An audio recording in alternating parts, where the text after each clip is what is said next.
Olá a todos, sejam muito bem-vindos a mais um programa Gráficos no Radar. Hoje é quinta-feira, 11 de outubro de 2018.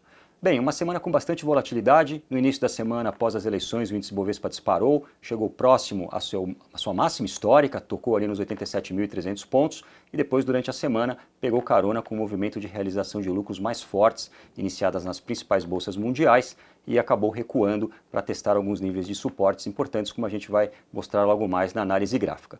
Hoje ela encerrou com queda de 0,91% aos 82.921 pontos, e nos Estados Unidos as quedas foram mais fortes. Dow Jones fechou com menos 2,13%, S&P recuou 2,06% e o Nasdaq caiu 0,77%. Mesmo com um cenário mundial de maior aversão a risco, aqui internamente o índice Bovespa pode descolar, pois ele ainda vai ficar com bastante volatilidade por conta das eleições. Graficamente ele está ainda com uma estrutura de alta, e mantendo-se acima do patamar que ele fechou hoje. A semana que vem, caso ele inicie uma reação, ainda há possibilidades do índice buscar a região de topo histórico, podendo até ultrapassar este topo e buscar patamares mais elevados. A gente tem falado aqui na região dos 100 mil pontos para o final do ano.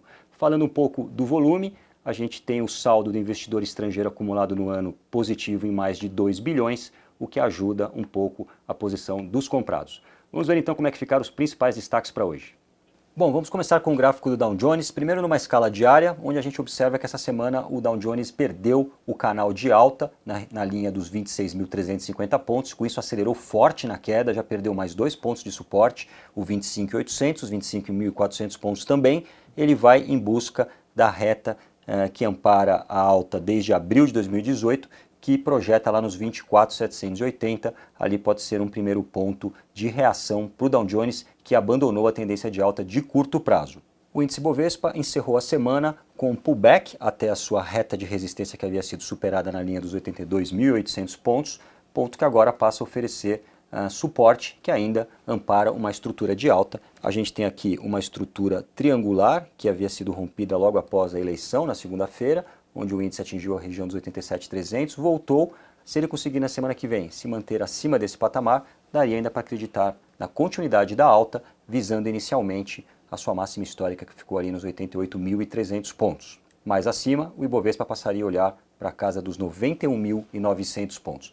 Já do lado de uma queda abaixo dos 82.800, aí o Ibov teria suportes em 81.700 e depois nos 80 mil pontos e voltaria para uma zona de indefinição no curto prazo. Passamos para o dólar. Por aqui o ativo encerra a semana muito próximo da linha de tendência de alta iniciada em fevereiro desse ano e que passa ali na região dos 3,69. Ele fechou hoje a 3,77. Na perda dos 3,69, abriria espaço para uma queda mais forte, visando inicialmente 3,62 e 3,58. Já do lado de uma reação, o dólar deixou o gap para fechar nos 3,84, mas para retomar o rally de alta, precisaria romper os 4,05. A Vale vai testando o suporte de sua média de 50 dias, que ampara a alta nos 55,30, fechou hoje a 56,70. Vai deixando candles de dúvida nessa região e na reação ela tem gap para fechar nos 58,70. No rompimento desse patamar, passaria a olhar para a máxima histórica nos 62,40, mais acima o ativo projetaria em 63,74. Do lado negativo, em caso de perda dos 55,30, ela teria um próximo suporte nos 53,38 e voltaria a ficar indefinida para o curto prazo. A Petro também realiza lucros após ter atingido a resistência dos 26,48, vai encerrando o dia 25 e 23. Semana que vem, na continuidade desse movimento de realização, ela deixou gap para fechar nos 24,53 e depois um outro nos 22,86. Do lado superior, na quebra da máxima da semana, marcada em 26,99, o ativo passaria a olhar para 27,40 e depois para 28,30. Banco do Brasil também segue realizando lucros após ter atingido o objetivo nos 40,64 e encerrou a semana 37,26. Na continuidade do movimento de queda, ele teria gap na região dos 36,10 e depois suporte nos 33,80. E para cima, no rompimento dos 40,64, o ativo passaria a olhar para a máxima do ano, que ficou marcada em 43,47. Passamos para Itaú. Por aqui o ativo, que havia testado mais uma vez a sua máxima histórica na região dos 51,94, realizou um pullback no final da semana para testar a reta de resistência que havia sido superada no início da semana e que agora oferece suporte nos 47,43.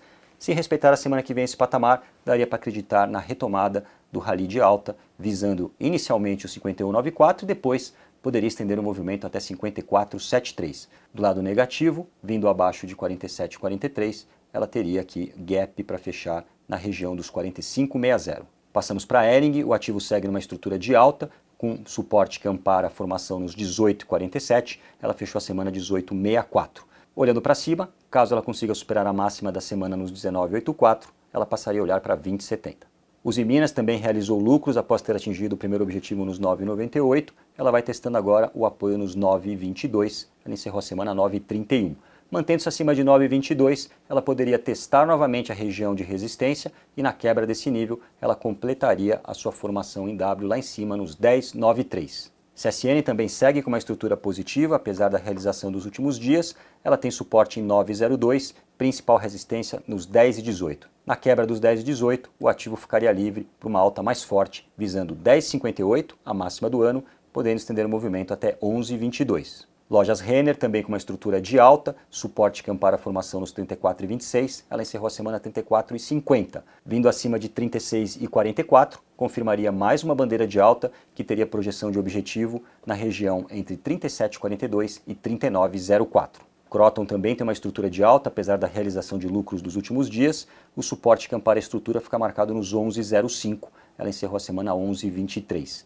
Vindo acima da máxima da semana, marcada em 12,61, ela teria próxima projeção de objetivo, calculada a partir da altura do triângulo que ela deixou para trás, na região dos 13,27. Ânima também tem uma estrutura de alta, o ativo vai subindo com topos e fundos ascendentes, enquanto se mantiver acima de 14,74, ela passaria a olhar mais uma vez para a máxima da semana marcada em 15,68. No rompimento desse patamar, fecharia essa formação em V lá nos 16,73. A metalúrgica Gerdau, a gente estava olhando para a venda na eventual perda da reta de suporte. Ela fez isso essa semana e fechou a 7,44. Na continuidade desse movimento, o ativo ainda tem espaço para testar o apoio nos 7,15.